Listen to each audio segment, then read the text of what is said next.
ललित नारायण मिथिला विश्वविद्यालय के प्रशासनिक सभागार में कुलपति प्रोफेसर सुरेंद्र प्रताप सिंह के द्वारा सीईटी बीएड 2021 का रिजल्ट किया गया घोषित। मंगलवार को घोषित किए गए इस परिणाम में प्रति कुलपति प्रोफेसर डॉली सिन्हा, कुल सचिव डॉक्टर मुश्ताक अहमद, नोडल पदाधिकारी अशोक मेहता सहित इस सीईटी बीएड 2021 से जुड़े हुए कई अधिकारी एवं लोग मौजूद थे।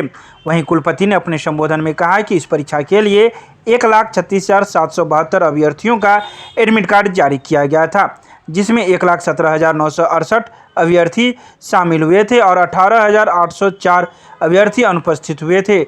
तो वहीं इस परीक्षा परिणाम में 1,12,146 अभ्यर्थियों को सफल घोषित किया गया है। अगर रिजल्ट का परिणाम प्रतिशत में निकाला जाए तो 95% अभ्यर्थी सफल हुए हैं, जिसमें 47,757 महिलाएं, 64,383 पुरुष एवं 6 ट्रांसजेंडर शामिल हैं। बीएड 2021 की परीक्षा का दायित्व राजभवन बिहार ने ललित नारायण मिथिला विश्वविद्यालय को दिया था और जिसकी परीक्षा संपन्न करा ली गई थी। एक जो उसका शेड्यूल जारी किया था विश्वविद्यालय ने, उस क्रम में विश्वविद्यालय को इसका रिजल्ट 25 अगस्त को डिक्लेयर करना था, लेकिन विश्वविद्यालय की टीम ने इस अगस्त को आज तैयार कर दिया, 24 अगस्त को ही, और इसलिए 24 अगस्त को ये रिजल्ट आपके सामने डिक्लेयर किया जा रहा है। इस परीक्षा में कुल 1,36,772 एडमिट कार्ड इशू हुए थे, जिनमें 1,17,968 कैंडिडेट अपीयर्ड हुए एग्जामिनेशन में, और इस अपीयर्ड कैंडिडेट में जो क्वालिफाई किया है इस टेस्ट को 1,12,146 छात्र छात्राओं ने इस टेस्ट को क्वालिफाई किया है। इसका परसेंटेज बनता टोटल अपीयर का 95.06% छात्रों ने इसको क्वालिफाई किया। जो जेंडर वाइज रिजल्ट अब की बार पहली बार बिहार दे रहा है, जिसमें मेल का रिजल्ट, फीमेल का रिजल्ट और इसके अलावा ट्रांसजेंडर का भी रिजल्ट ललित नारायण मिथिला विश्वविद्यालय दे रहा है। जो एक अलग परीक्षा शिक्षा शास्त्री का भी रिजल्ट आज के दिन घोषित किया जा रहा है, जिनमें 165 छात्र क्वालिफाइड हुए हैं। Total appear candidate 184। जो मेरिट लिस्ट तैयार की गई है ओवरऑल, उसमें प्रीतम कुमार जो समस्तीपुर के रहने वाले हैं 105 अंक लेकर के नंबर 1 पर अपना स्थान बनाया है। छात्राओं में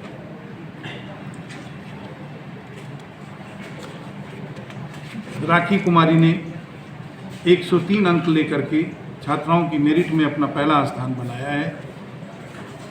छात्रों की मेरिट में प्रीतम कुमार ने पहला स्थान लेकर के 105 अंक लेकर के अपना स्थान बनाया है, और ट्रांसजेंडर की मेरिट में बंटी कुमार ने, जो जहानाबाद बिहार से रहने वाले हैं, 86 नंबर लेकर के अपना पहला स्थान बनाया है।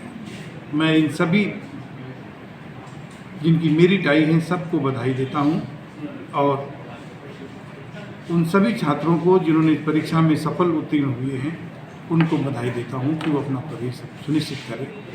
जो विश्वविद्यालय की स्कीम है उसके हिसाब से, उसके अनुसार 1 सितंबर से इनकी काउंसलिंग होनी है, और पहली बार ये काउंसलिंग ऑनलाइन करने जा रहा है बिहार में। जो किसी भी बच्चे को कहीं पर जाना नहीं होगा, अपने घर पे बैठ करके अपने मोबाइल से, अपने कंप्यूटर से अपनी काउंसलिंग को कंप्लीट करना होगा। इसका डिटेल शेड्यूल हम कल जारी करेंगे। मुश्किल है क्योंकि हमारे पास जो सीट है कुल वो 36,050 है, और हमने लगभग 1,12,000 से अधिक छात्रों को क्वालिफाई किया है। तो जब 1,12,000 छात्रों ने क्वालिफाई किया है और कुल सीट 36,050 है, तो 3.5 विद्यार्थियों पर एक सीट बनती है।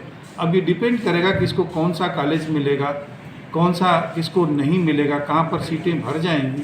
ये तो तमाम सारी चीज़ें काउंसलिंग प्रक्रिया स्टार्ट होने पर पता लगेगी। प्रतिवर्ष होती है, इसका परिणाम केवल इसी वर्ष के लिए है और उनका रिजल्ट समाप्त हो जाएगा और उन्हें प्रवेश नहीं मिल पाता कहीं पर, तो ये अगली साल के लिए मेरिट सुरक्षित नहीं होगी।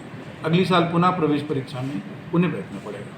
सबसे पहले तो मैं माननीय कुलपति महोदय के प्रति आभार व्यक्त करता हूँ कि उनके नेतृत्व में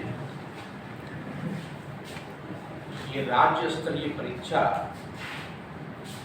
इतनी आसानी से हो गया, ये हम लोग के लिए भी एक परीक्षा की बात थी। क्योंकि माननीय कुलपति महोदय प्रथम दिन से जिस तरह सूक्ष्मता के साथ बार बार हम लोगों को निर्देश दे रहे थे कि चूँकि ये परीक्षा महामहिम के द्वारा विश्वविद्यालय को दी गई है, तो ये विश्वविद्यालय की एक परीक्षा है और उस पर पूरी टीम को पूरा करना है।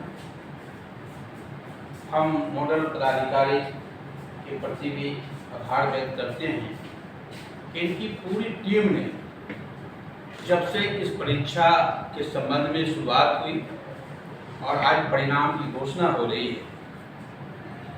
ये पहला मौका है कि कहीं से भी किसी प्रकार की कोई शिकायत आई हो और उसका त्वरित निवारण न किया गया हो, चाहे वो छात्रों की संख्या छात्रों की तरफ से हो, अभिभावक की तरफ से हो।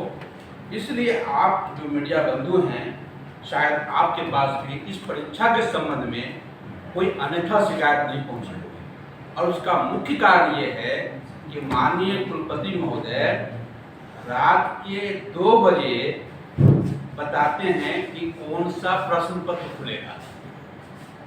अब आप सोच सकते हैं कि परीक्षा के दिन माननीय कुलपति महोदय रात के 2 बजे तक जागे थे। विद्यालय के लिए है, उस खुशी में मैं एक निमित्त मात्र हूँ।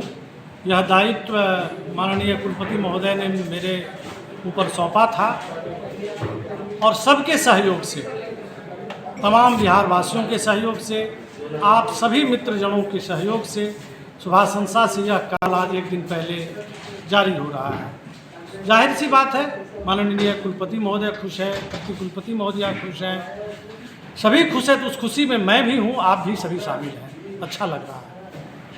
देखिए, ये तो राजभवन पर निर्भर करता है। ये राजभवन के प्रति भी आभार मिथिला विश्वविद्यालय की ओर से है, आपके माध्यम से देना चाहूँगा। परंपरा यही रही है कि 2020 में और 21 में 2 साल का दायित्व मिला है और इससे पहले 2 साल नालंदा खुला विश्वविद्यालय को मिला था। ये कहना कठिन है कि तीसरी बार 2022 में मिथिला विश्वविद्यालय को मिलता है या नहीं, लेकिन आपके माध्यम से यह कहना चाहूँगा कि मैं रहूँ अथवा नहीं रहूँ नोडल पदाधिकारी, विश्वविद्यालय की जो व्यवस्था है, माननीय कुलपति महोदय अगले साल भी रहेंगे ही कुलपति के दायित्व में। यदि राजभवन यह दायित्व ललित नारायण मिथिला विश्वविद्यालय को सौंपता है तो इससे भी बेहतर करने का प्रयास किया जाएगा। रूप से, निश्चित रूप से, जैसा कि कुलपति महोदय ने कहा कि 1 सीट पर 3.5 बच्चे आते हैं, तो जाहिर सी बात है 3.5 नहीं छोड़ते थे, 3 गुना से ज़्यादा रिजल्ट है, कसमकस तो होगी ही।